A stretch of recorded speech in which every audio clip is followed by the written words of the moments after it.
all of you. This is Mathematics for Grade 8. Today we are going to talk about data representation and interpretation.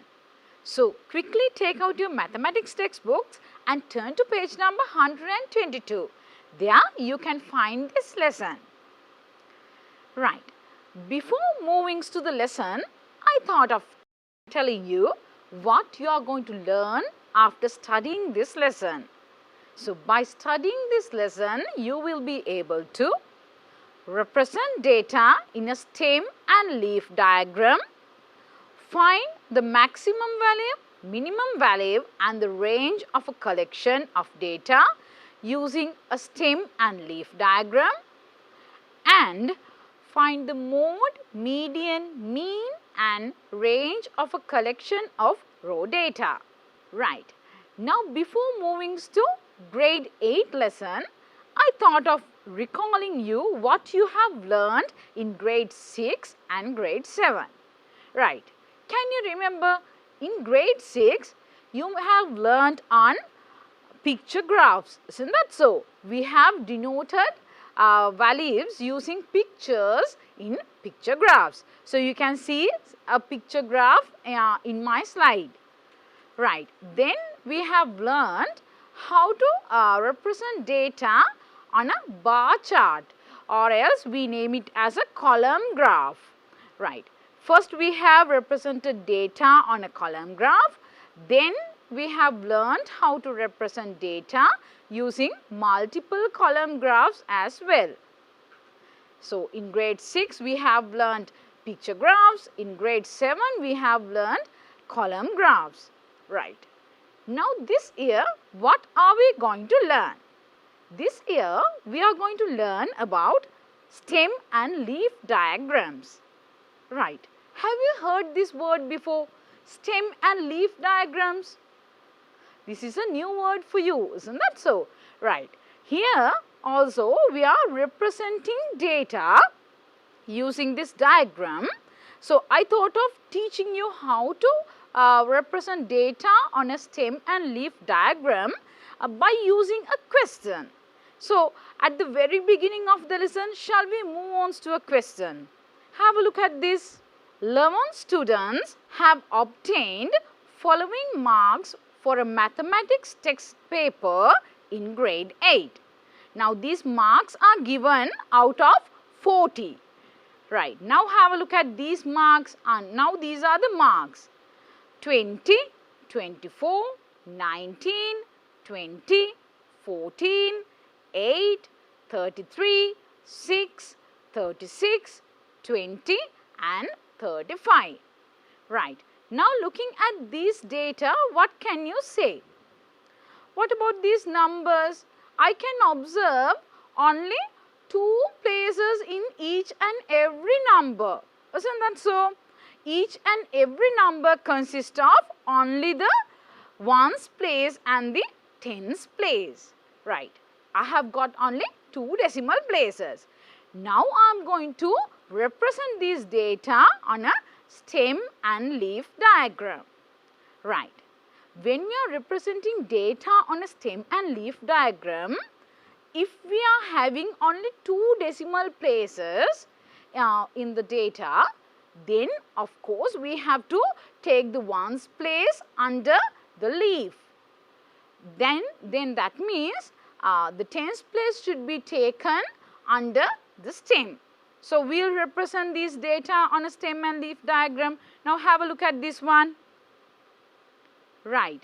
I have got 20, 24, 19, 20, 14, 8, 33, 6, 36, 20 and 35. Right. Now as I have mentioned before, under stem I have to mention only the tens place. Right. Now I have represented it in an order. First I have mentioned 0. That means I am going to mention there the numbers between 0 and 10. That means 1, 2, 3, 4, 5, 6, 7, 8 and 9. So, if I have one or more of those numbers, I can represent it near that 0, right. Now, when I represent 1 in stem, that means I have to mention on all tens there. When I represent 2 in stem, that means I have to mention only 20s there. When I represent 3 under stem, that means I have to mention only 30s there, right. Now, I have told you that the digit on the ones place should be written under leaf, right. We will start with the first one. First we have got 20, right. Yes, you are correct. We have to mention it under 20s. Now, we have to go look at the stem. You have to look at 20s there. Okay. In front of that, we have to put 0 under the leaf. Right. Then I have got 24. Once again, it belongs to 20s. That therefore, I have to mention 4 near 0, right. And this is very special thing, you cannot put commas in between. The only thing you have to do is, if you have more numbers to put under the same stem, you have to keep a space in between the digits, right. Next one, we have got 19. That should be belongs to tens, isn't that so? Therefore, I am going to put 9 in front of 1, right. Then once again I have got 20. Once again it belongs to 20s. So, in front of 4 in leaf, I am going to put a 0, right. Then I have got 14. That belongs to tens. Therefore, I have to look at 1 in stem side. In front of that, I have got 9 under leaf. So, in front of 9, I have to put 4. Right. Once again, I can't put any commas. I have to leave a small space there. Then I have got 8. So, it is a number between 0 and 10. Therefore, in front of 0 in stem side, I have to put 8 on leaf side. Then I have got 33. Now that is belongs to 30s. So, in front of 3 in stem side, I have to put 3 on leaf side. Right. Then I have got 6. Once again, it is a value in between 0 and 10. So, near 8, that means in front of 0 in stem side, I have to put 6 on leaf side, right. Then I have got 36. Once again, it belongs to 30s. So, we have to look at the stem side. We can see 3 there. In front of that, we have to put 6 near leaf side, right. Then I have got 20 once again, isn't that so? Once again it belongs to 20s, so I can mention 0 near the 0 that I have put previously. Once again, I should not put any commas, I have to keep a small space in between the digits. Finally, I have got 35, so it belongs to 30s. So, you have to look at 3 in stem side. In front of that, in the leaf side, you have to mention 5. And there is another important thing in stem and leaf diagrams. You have to write the key. That means, you have to take one of these data and you have to represent what you have meant by putting numbers in stem and leaf sides. That means, look at this. Now, this is my key here. Now, that means 3 is on stem side, another 3 is there on leaf side. That means, the value of it is 33. Right. Now, is that over? it is not over. My stem and leaf diagram is not yet completed. So, have a look at this. Now, in this stem and leaf diagram, what can you say about the order? Just have a look at the leaf side. Under leaf, the order is not clearly mentioned. It is not in the correct order. Therefore, I am going to rearrange it according to the ascending order, and then I am going to mention it. So, when we consider about 0 in stem, in front of that, in leaf we have got 8 and 6. So, we know the values of those are 8 and 6. So, the smaller one is 6. So, we have to mention it first, then we have to mention 8. Now, in the second column, we have got 9 and 4 in leaf side. So, we have to once again rearrange it according to the ascending order. So, 4 comes first, then comes 9. Right. In my third column, I have got 0, 4, 0, 0. Once again, it is not in the ascending order. So, I have to rearrange it as 0, 0, 0, then comes 4. Finally, in my last column, I have got 3, 6 and 5. Once again, it is not in the ascending order. So, I have rearranged it as 3, 5 and 6. Now, we can write the key of it. Once again, 3 in stem side, 3 in leaf side, that means 33 of the value. Right. Now, you know how to represent data on a stem and leaf diagram. Right. In my previous example, the set of data consists of only 2 places, that means 1's place and the 10's place. Now, when we consider about the data between 0 and 99, you can come to a conclusion like this. Right.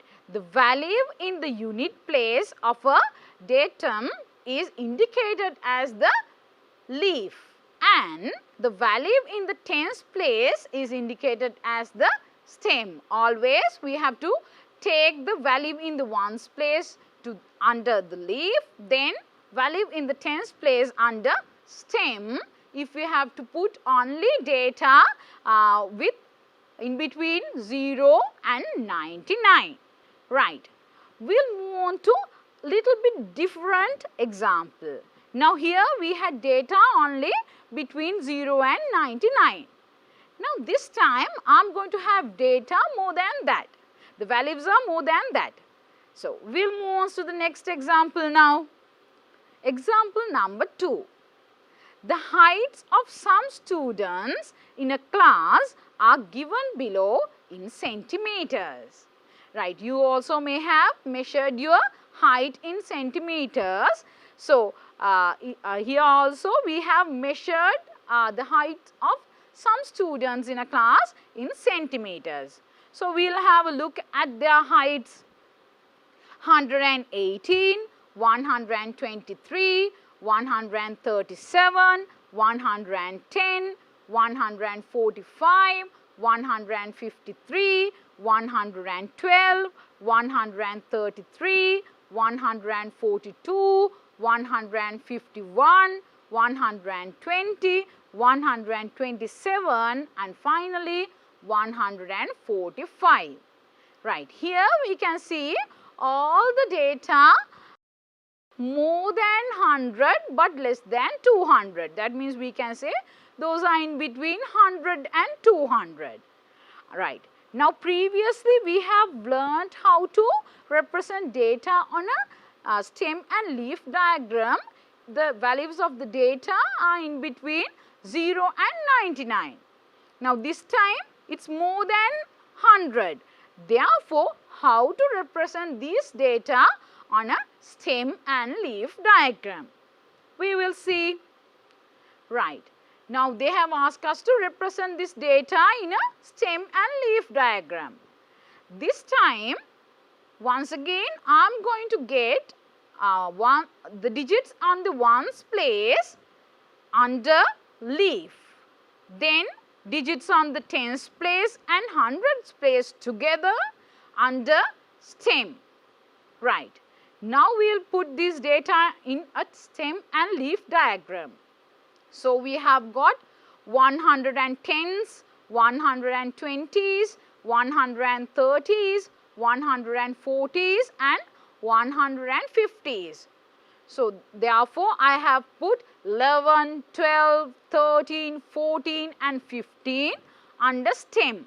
That means I have put the digit on the tens place and the digit on the hundreds place under stem. Right. Now I am going to put the digit on the ones place under leaf.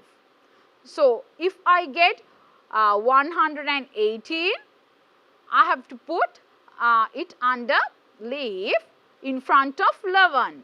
Why? It belongs to 110s. So it should be written under leaf in front of 11. Right. If I get 123, that belongs to 120s. Therefore, I have to write 3 in front of 12. Then if I take 137, that belongs to 130s. Therefore, I have to write 7 in front of 13.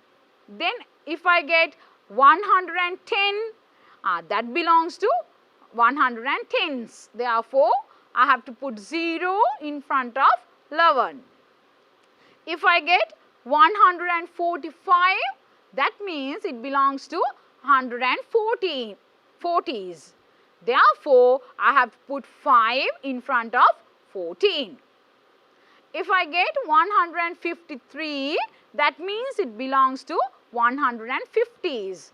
Therefore, I have to write 3 in front of 15. So, when I get 112, that means it belongs to 110s. Therefore, I have to write number 2 in front of 11. Then when I get 133, once again it belongs to 130s. Therefore, I have to write the digit 3 in front of 13. When I have a look at 142, that belongs to 140s. Therefore, I have to write the digit 2 in front of 14. So, if I get 151, that belongs to 150s. Therefore, I have to put 1 in front of 15. So, in 120, that belongs to 120s. Therefore, I have to put 0 in front of 12. So, once again in 127, that also belongs to 120s. Therefore, I have to put 7 in front of 12. Finally, I have got 145. That belongs to 140s. Therefore, I have to write the digit 5 in front of 14. Right. Once again, I have to mention the key. I have taken the value as 137. There I have put 13 under stem and 7 under leaf. That means the value is 137. Right. Once again, is it finished? It's not. You have to rearrange it according to the ascending order. My stem is in the ascending order, but what can I say about my leaf side? It's not in the correct order. So, we will rearrange it in the ascending order now. Right. When we rearrange it, first of all, when we talk about the first line, we have got 8, 0, 2. So, we have to rearrange it as 0, 2, 8. When I talk about the second line, we have 3, 0, 7. So, when I rearrange it, it becomes 0, 3, 7. Then what about the third line? We have got 7 and 3. So, when we rearrange it in the ascending order, it becomes 3 and 7. In the fourth line, I have got 5, 2 and 5. So, when I rearrange it in the ascending order, it becomes 2, 5 and 5. Finally, in the last line I have got 3 and 1. So, when I rearrange it, I can write it as 1 and 3. So, once again I have to write the key there. Once again my key is 13 in stem side and 7 on the leaf side, that means 137. Now, in this example, we have discussed about the values in between 100 and 999. In our previous example, we had values only between 100 and 200, but this rule can be taken for the values from 100 to 999. What is this rule?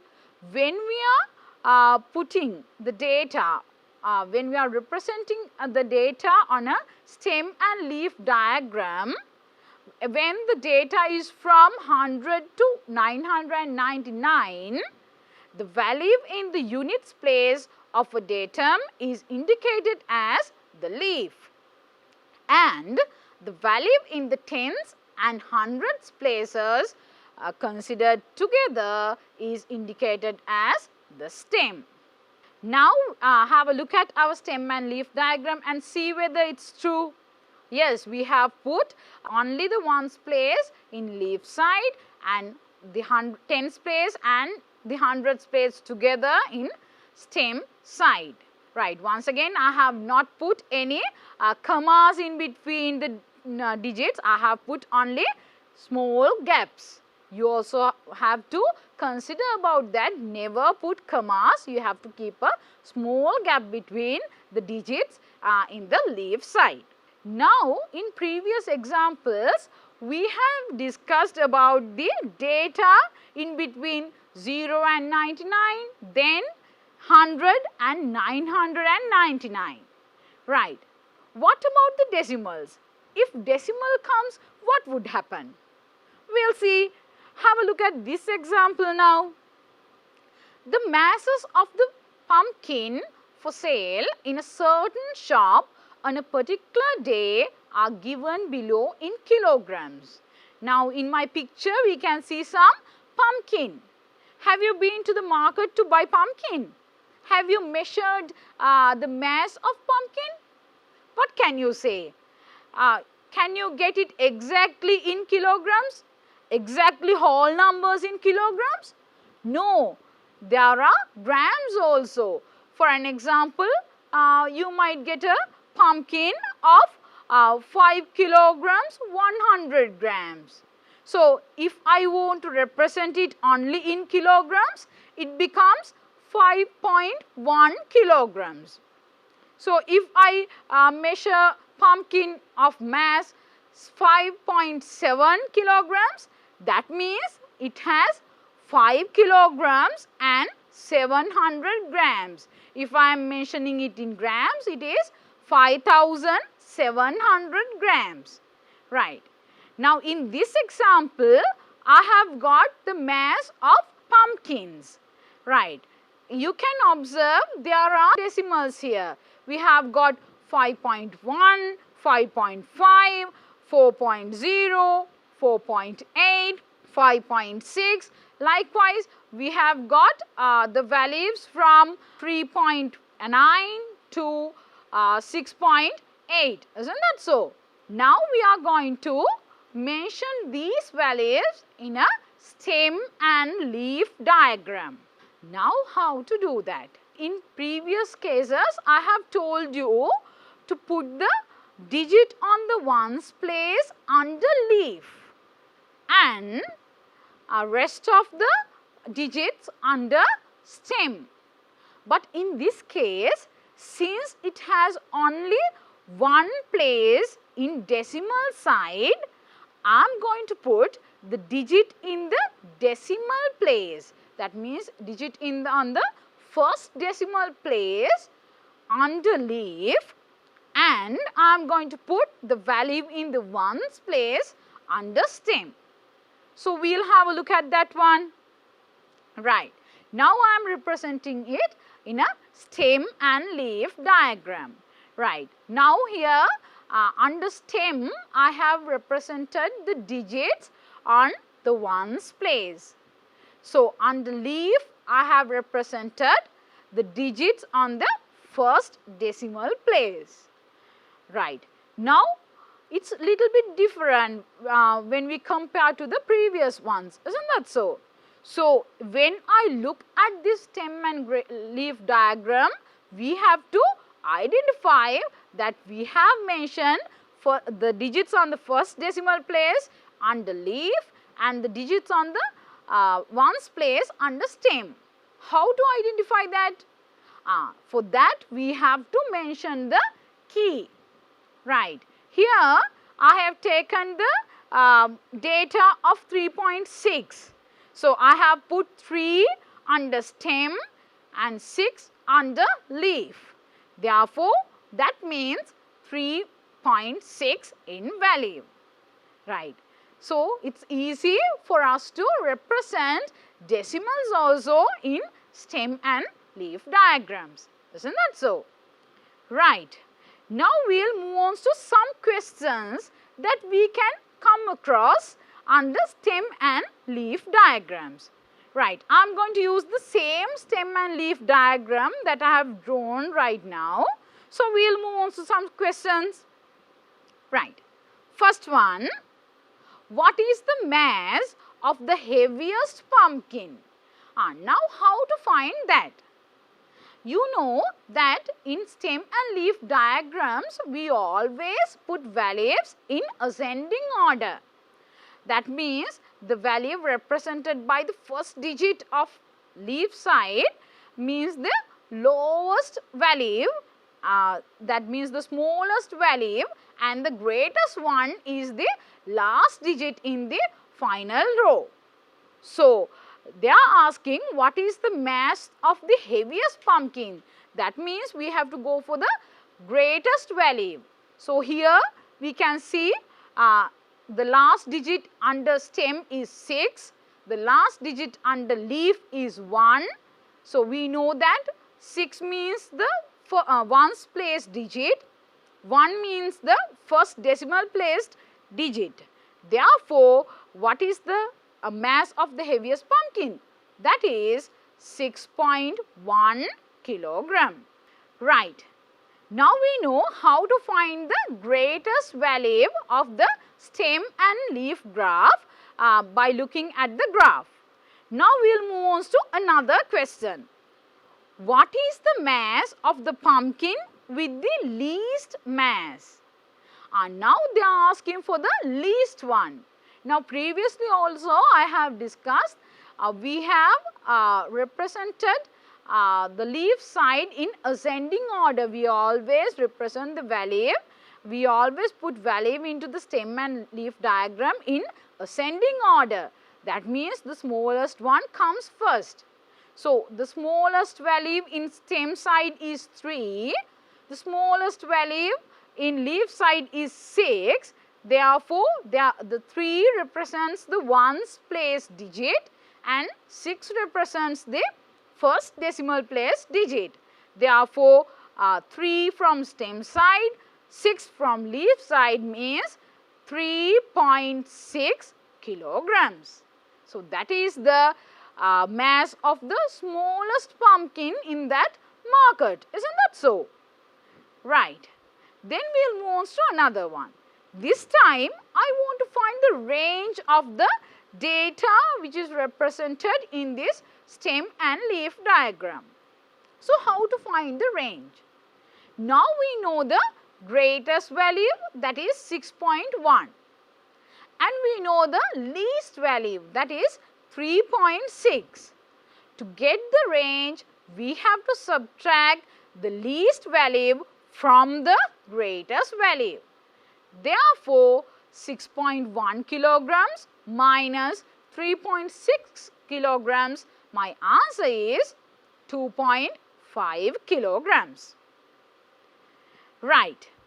Now, we know how to find the range as well. So, we will move on to another one. This time, what should be done? How many pumpkins weight more than 5 kilograms? Right. Now, we have to look at the stem and leaf diagram. Right. So 5 kilograms means 5 should be on one's place. So we have to have a look at the stem side. So 5 is there. So I told you in leaf side we have represented the digits on first decimal place. So when we consider about zeros in leaf side, that means it's 5.0. That means those are equals to 5 kilograms. So we want to count the number of pumpkins weight more than 5 kilograms. So we can go for 5.1, once again 5.1, 5.2, 5.4, 5.4, 5.5, 5.6, 5.7, then we can come across 6.0, 6.0 and finally 6.1. So how many pumpkins are there? Just count 1, 2, 3, 4, 5, 6, 7, 8, 9, 10 and 11 pumpkins are there. Okay, we'll quickly move on to another example. This is my example number 4.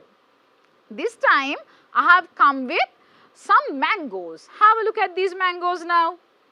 The masses of the 9 mangoes in a pile of mangoes are given below in grams. Now these are in grams. We have got 128 grams, 86 grams, 82 grams, 87 grams, 95 grams, 104 grams, 75 grams, 124 grams and 95 grams. Now these are the masses of 9 mangoes. Right. First one, find the range of the above set of data. This time they have not asked us to represent it in a stem and leaf diagram. They are just giving us the raw data and then asking us to find the range. Right. Now once again we have to think about the greatest value and the least value in this set, in the collection of this data. Now what is the least value? Least value is 75 grams. Then what is the greatest value? That is 128 grams. Right. Now as we have done in the previous one, here also to get the range you have to subtract the least mass from the greatest mass. So we have to subtract 75 grams from 128 grams. So my answer is 53 grams. Right. My second question. Find the median of the data collection. Right. What is median? Have you come across this word before? What does that mean? Right. When the data is arranged in ascending order, median means the mid value of the collection of data. Therefore, first of all, we have to rearrange this data in ascending order. So, we will rearrange it 75, 82, 86, 87, 95, once again 95, 104, 124, 128. Right. Now we need to find the mid value of it. Since it has 9 data, that means the number of data is a odd number. So we can easily find the mid value of it. Right.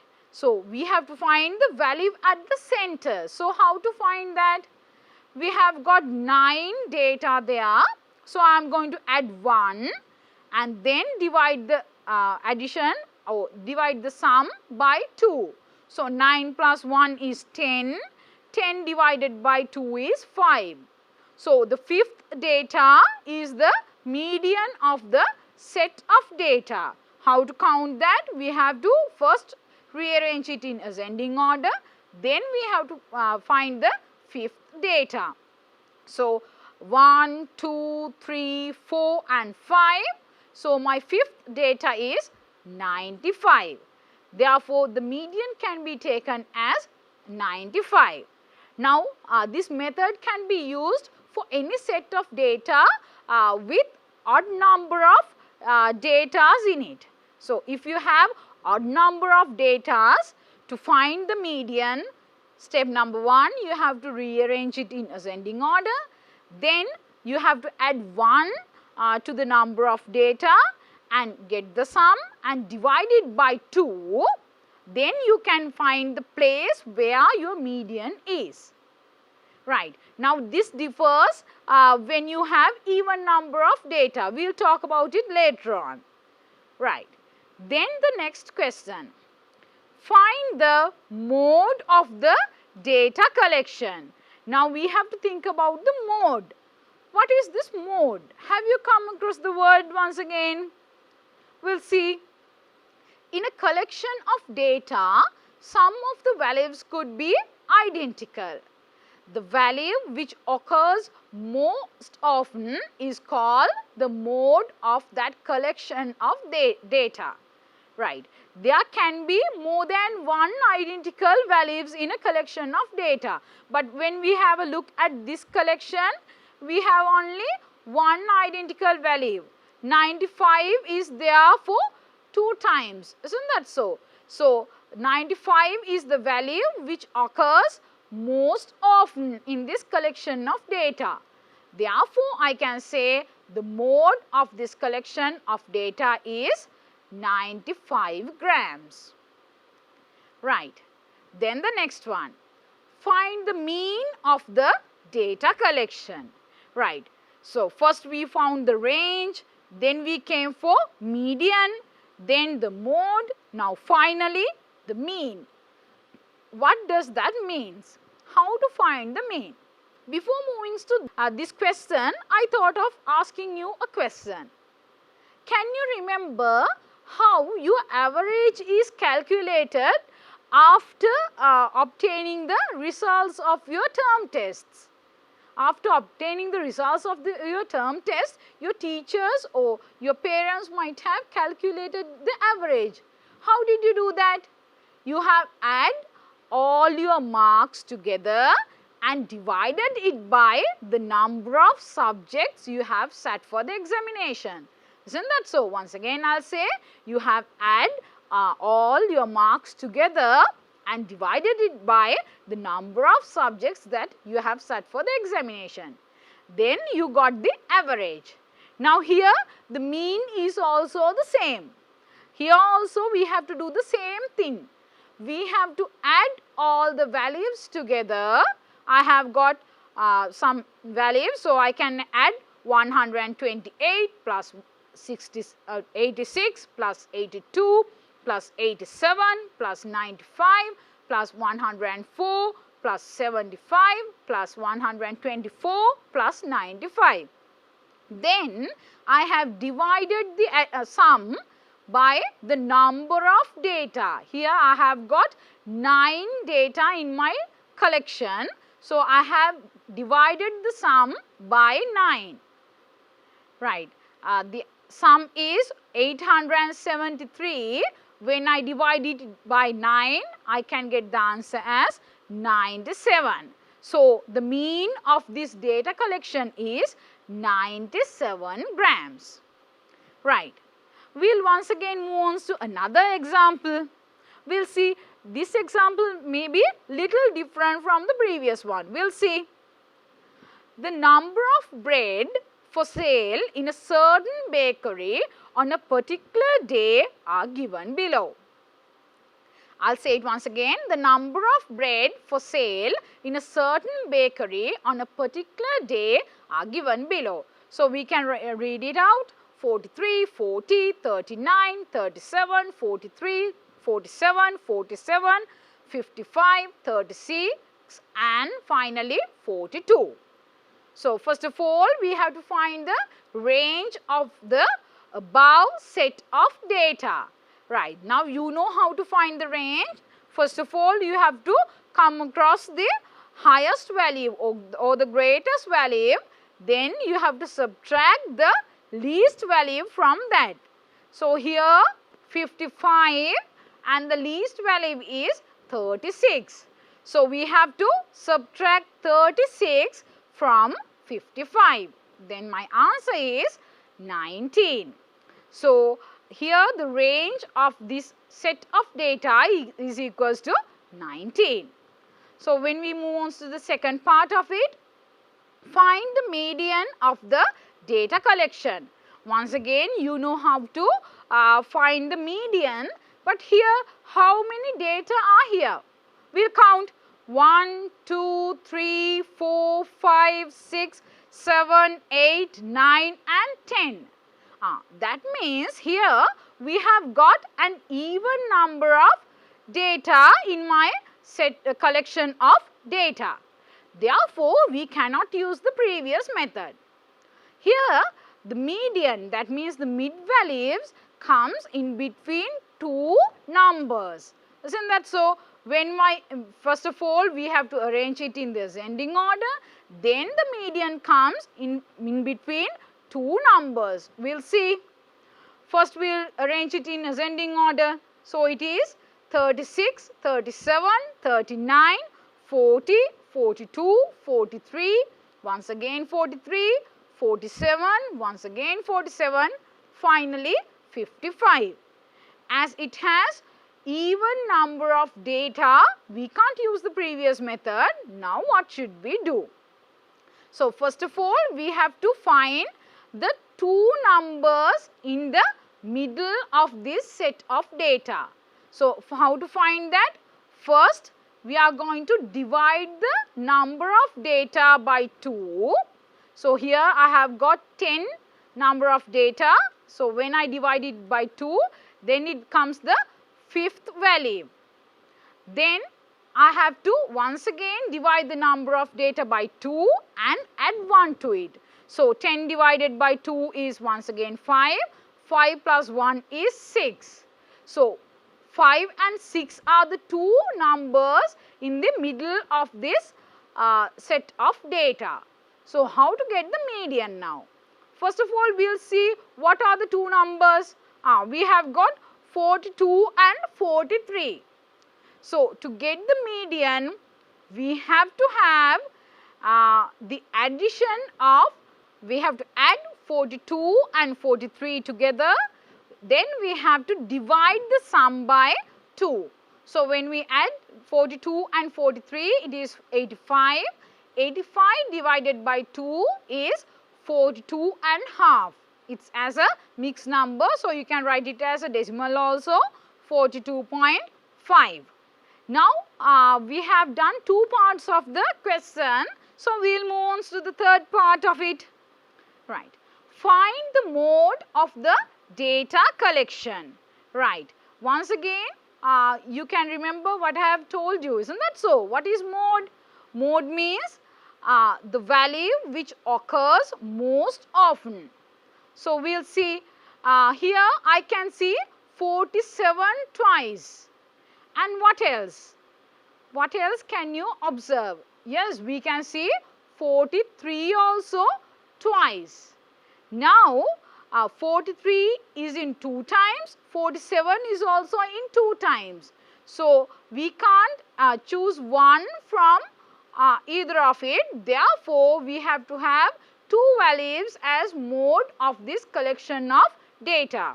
So, here the modes are 43 and 47. Right. Next one, find the mean of the collection of data.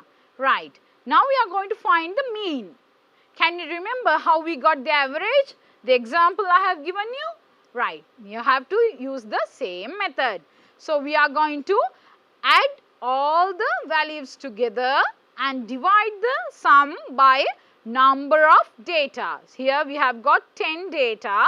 So, once I add all the values together, that is 429. When I divide it by 10, it becomes 42.9. So, that is the mean of the data collection. Right. Now, we have done some questions. We have done 5 examples by now. So, I am going to give you another question.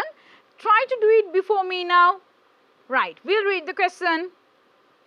Timing of 11 competitors in 400 meters race is given below in seconds.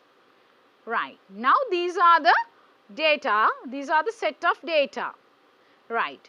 Now, there are 11 competitors, their times are given in seconds.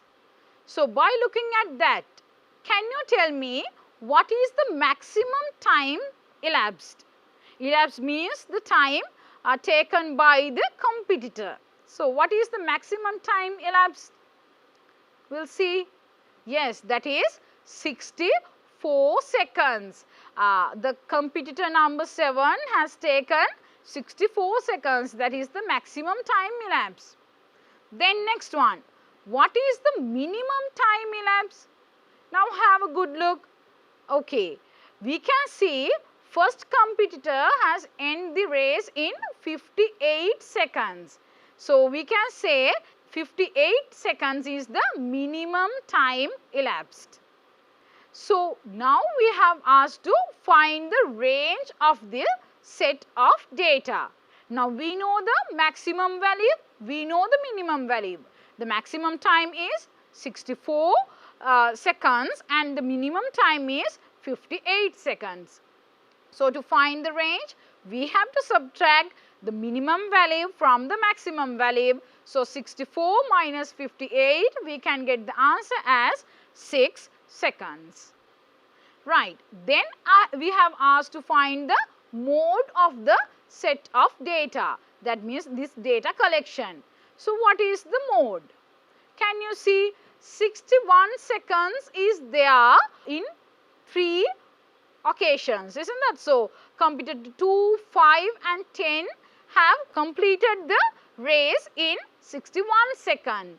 Therefore, the mode is equals to 61 seconds. Then we have to find the median of the set of data. You know that median means the mid value. Here we have got 11 competitors, therefore, we have odd number of data. That means you can use the first method we did. Isn't that so?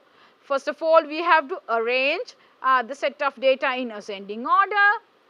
Then we have to find the value in the center.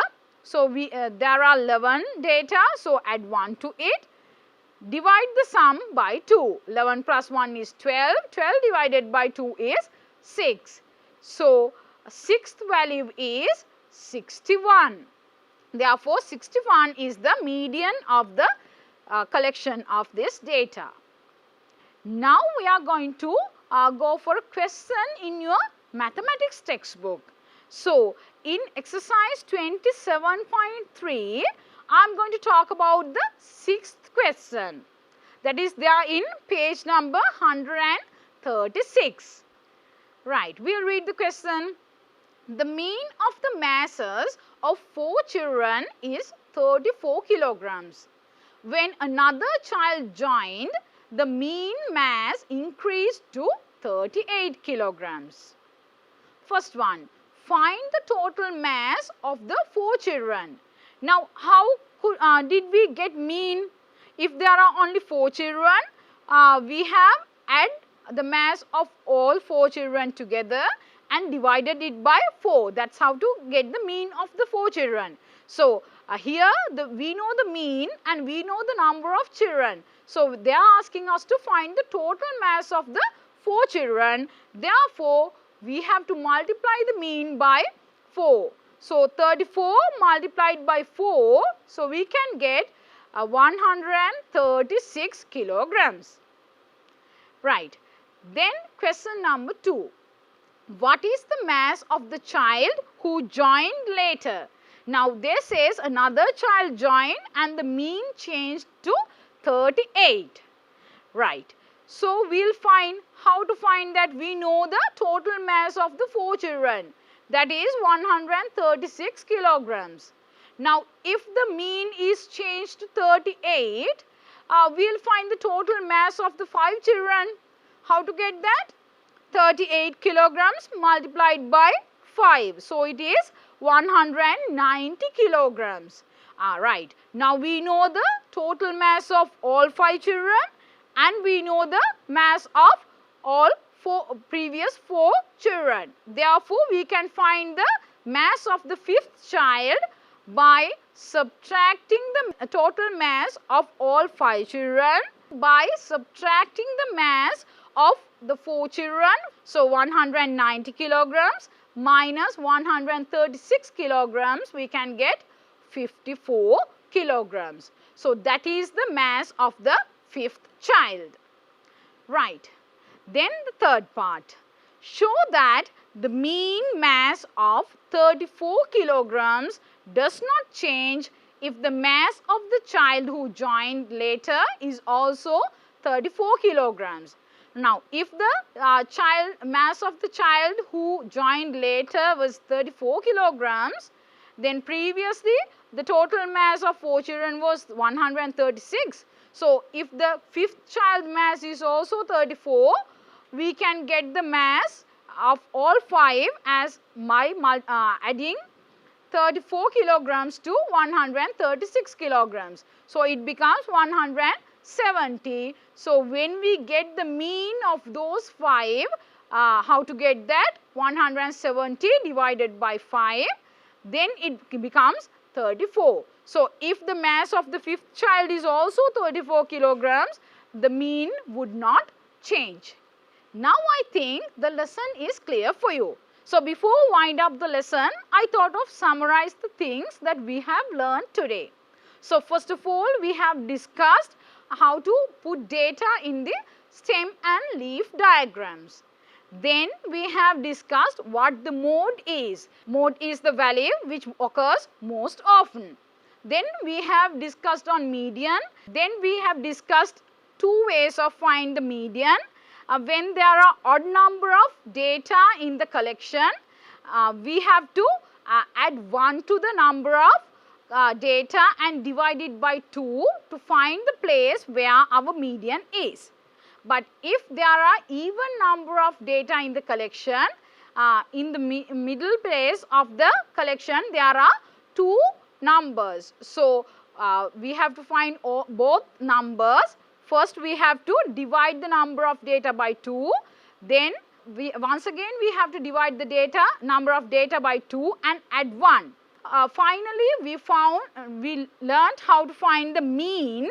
So, the mean could be taken by adding all the values in the collection and dividing the sum by the number of data in the collection. Finally, we found the range, that is the greatest value minus the least value. Right. Now, that's it for the lesson, and now it's time for you to do the homework. There are some exercises under the 27th lesson of your mathematics textbook. Right. Now, I think the lesson is clear for you.